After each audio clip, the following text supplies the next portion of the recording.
तंत्र बचाओ रैली में उपस्थित हमारे इंडिया अलायंस के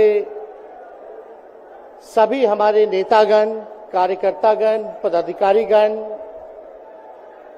दिल्ली, पंजाब, बिहार से आए हुए सभी हमारे अभिभावक, बुजुर्ग, माताएं, बहनें और नौजवान युवा साथी, आप सबका इस रैली में हम स्वागत करते हैं। आप सब लोगों का अभिनंदन करते हैं। ये दिल्ली की भीड़ बता रही है कि मोदी जी जिस तरह से आंधी की तरह आए थे उसी तरह तूफान की तरह चले जाएंगे।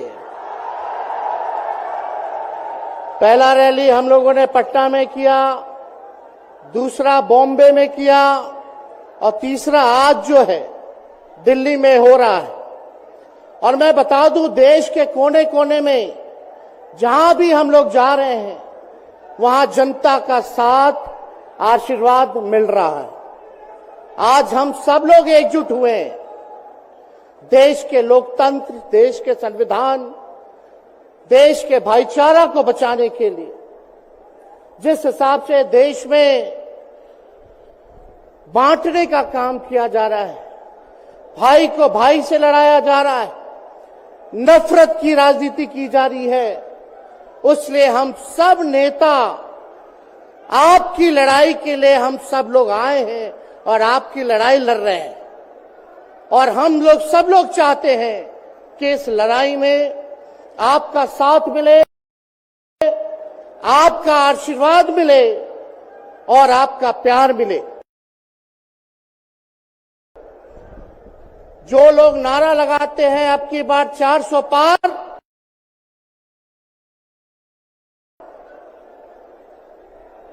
उनका मुंह है कुछ भी बोलेंगे,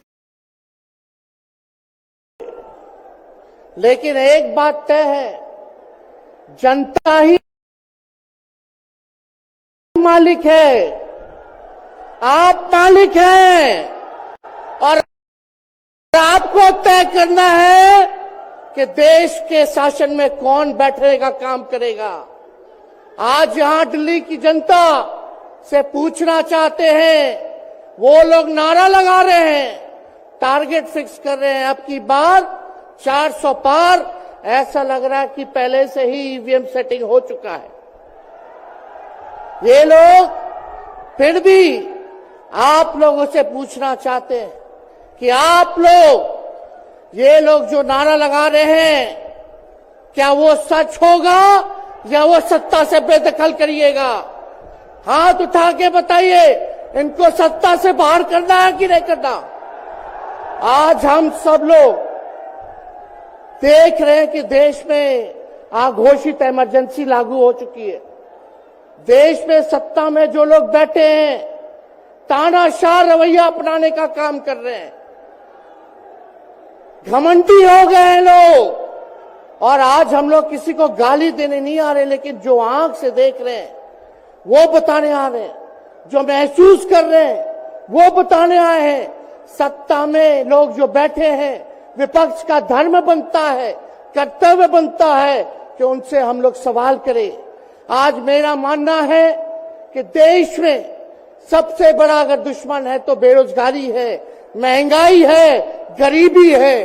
आज यहाँ लोग हैं, नौजवान हैं, नौजवानों से पूछना चाहते, बताओ कितने नौजवान यहाँ जो हैं मोदी जी ने नौकरी दिया? हाथ उठा के बताइए। कोई नहीं मिलेगा। मोदी जी ने कोई नौकरी नहीं दी, सब कुछ जो है प्राइवेटाइज कर दिया। और हम लोगों ने बिहार में जब कांग्रेस लेफ्ट, इंडिया अलायंस की सरकार थी, 17 महीने में 5 लाख नौकरी हम लोगों ने देने का काम किया।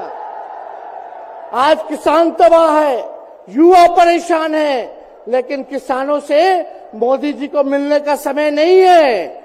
मोदी जी मिलते तो प्रियंका चोपड़ा से मिलेंगे, किसानों से नहीं मिलेंगे।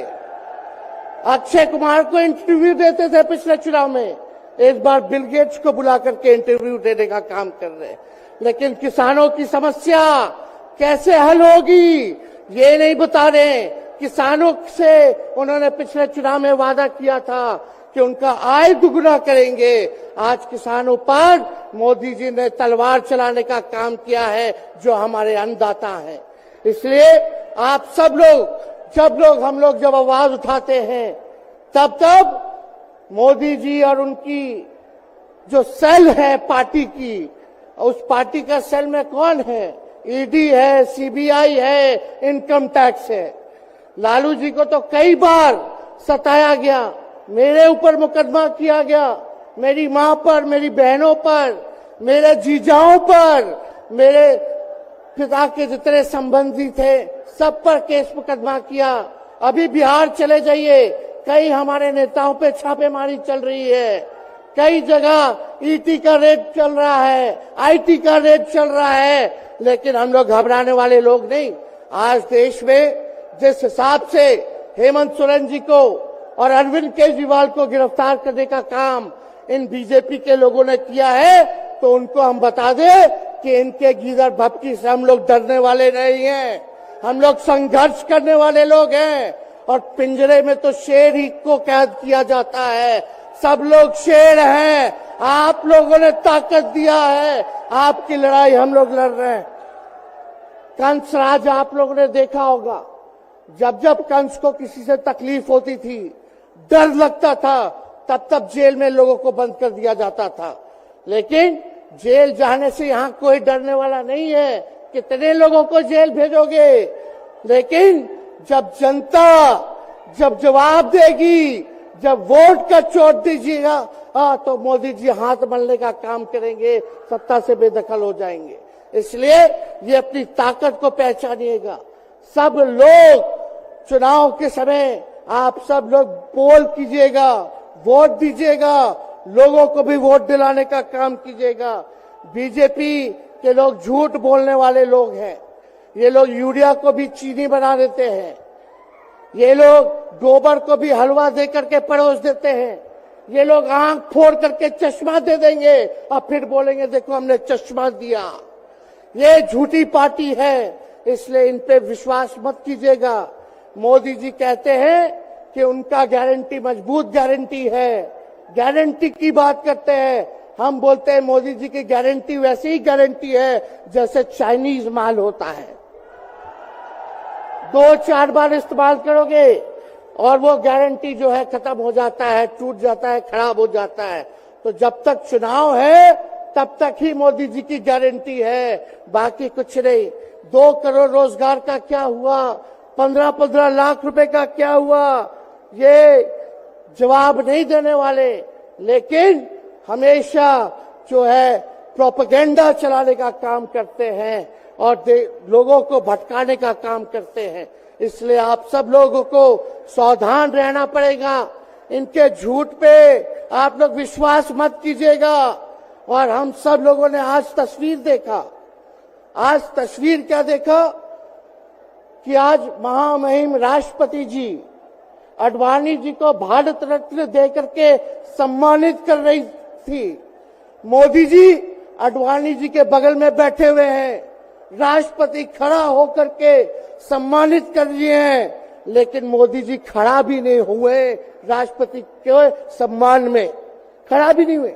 इससे पहले भी हम लोगों ने तस्वीर देखी कि राष्ट्रपति पीछे पीछे चल रही है, मोदी जी आगे आगे चल रहे हैं। ये हम आप सब लोगों को बताना चाहते हैं कि इनका संविधान पे कोई विश्वास नहीं है। ये लोग नागपुरिया कानून को लागू करना चाहते हैं, आरएसएस के एजेंडे को लागू करना चाहते हैं। इसलिए ज्यादा कुछ ना कहते हुए एक आंकड़ा हम जरूर बताना चाहेंगे। देश में इंटरनेशनल लेबर ऑर्गेनाइजेशन ने सर्वे किया है, उसमें आंकड़े हैं कि आज देश में बेरोजगारों में से 83% युवा है। पढ़े लिखे युवाओं में बेरोजगारी लगभग 65% है। ग्रामीण क्षेत्रों में सिर्फ 17.5% युवाओं के पास ही काम है। यानी भारत की आत्मा गांव में 82% युवा आज बेरोजगार हैं और मोदी जी इसके बारे में कोई काम नहीं किया।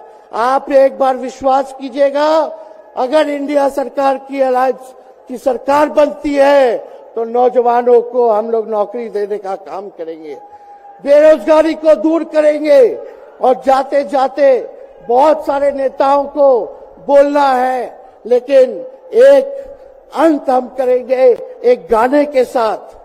और आप लोगों ने गोविंदा का फिल्म का एक गाना सुना होगा कि तुम तो धोखेबाज हो, वादा करके भूल जाते हो।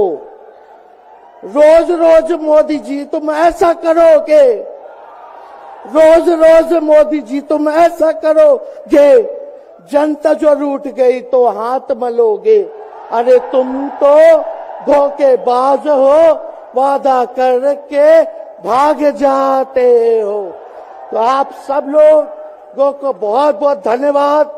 आप सब लोगों का आशीर्वाद मिले और हम सभी लोगों जो है आज मिसेस केजरीवाल और हमारी बहन कल्पना जी के साथ हम लोग जो है मजबूती के साथ खड़े हैं और इस लड़ाई को लड़ेंगे और जीतेंगे। बहुत बहुत धन्यवाद। जय हिंद। बहुत बहुत धन्यवाद। मैं एक सूचना